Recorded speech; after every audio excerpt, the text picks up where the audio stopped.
दोस्तों 22 मार्च 2025 को शीतला अष्टमी, जिसे बसोड़ा भी कहा जाता है, आने वाली है। और ये दिन जितना पवित्र है उतना ही रहस्यमयी भी।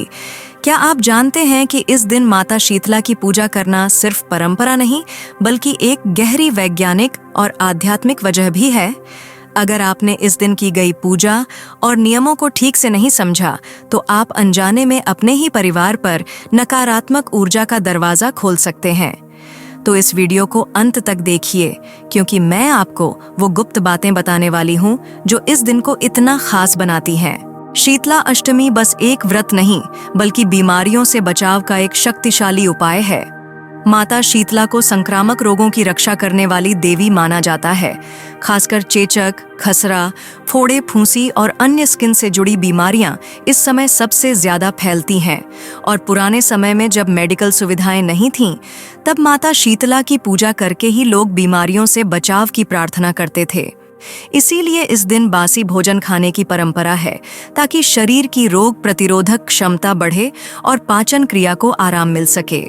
लेकिन दोस्तों, बासी खाने का मतलब गंदा या सड़ा गला खाना नहीं होता, बल्कि शुद्ध तरीके से पहले दिन बनाया गया भोजन अगले दिन प्रसाद के रूप में ग्रहण किया जाता है, जिससे शरीर की तासीर ठंडी रहती है। क्या आप जानते हैं कि शीतला अष्टमी के दिन घर में चूल्हा जलाना वर्जित होता है? हाँ, इस दिन आग जलाना माता शीतला का अपमान माना जाता है। इसीलिए इस दिन पहले से ही भोजन बना लिया जाता है और अगले दिन बिना चूल्हा जलाए माता को भोग लगाया जाता है। खीर, पूड़ी, हलवा, बाजरे की रोटी, दही और मीठे व्यंजन इस दिन खास तौर पर बनाए जाते हैं और यही भोजन माता को अर्पित करने के बाद ग्रहण किया जाता है। लेकिन अगर आपने इस दिन चूल्हा जला लिया तो इसका बुरा प्रभाव पूरे साल आपके घर पर पड़ सकता है। अब सबसे बड़ी बात, अगर आपके घर में छोटे बच्चे हैं तो यह दिन उनके लिए बेहद जरूरी है। कहते हैं कि जो माता शीतला की सच्चे मन से पूजा करता है, उसके घर के बच्चे कभी भी बड़ी बीमारियों का शिकार नहीं होते। इसीलिए इस दिन गाय के गोबर से घर का लेप किया जाता है और माता शीतला के चित्र को जल छिड़ककर शुद्ध किया जाता है। अगर आप इस दिन मां शीतला का विशेष मंत्र ओम शीतलाय नमः का 108 बार जाप करते हैं तो यह आपके घर को हर प्रकार की नकारात्मकता और बीमारियों से बचाएगा। लेकिन ध्यान रहे, इस दिन किसी भी व्यक्ति का अपमान करना, गुस्सा करना या बुरी बातें बोलना अशुभ माना जाता है। अगर आप चाहते हैं कि मां शीतला की कृपा पूरे साल बनी रहे तो इस दिन गरीबों को भोजन कराना, जल का दान करना और जरूरतमंदों की मदद करना बेहद शुभ माना जाता है।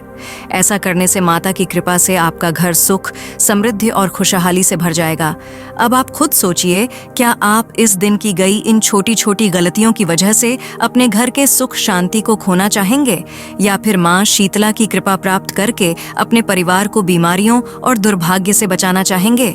फैसला आपके हाथ में है। अगर आपको ये जानकारी उपयोगी लगी तो इसे अपने परिवार और दोस्तों के साथ जरूर शेयर करें, क्योंकि यह सिर्फ एक परंपरा नहीं बल्कि हमारी सेहत और भाग्य से जुड़ा एक दिव्य अवसर है।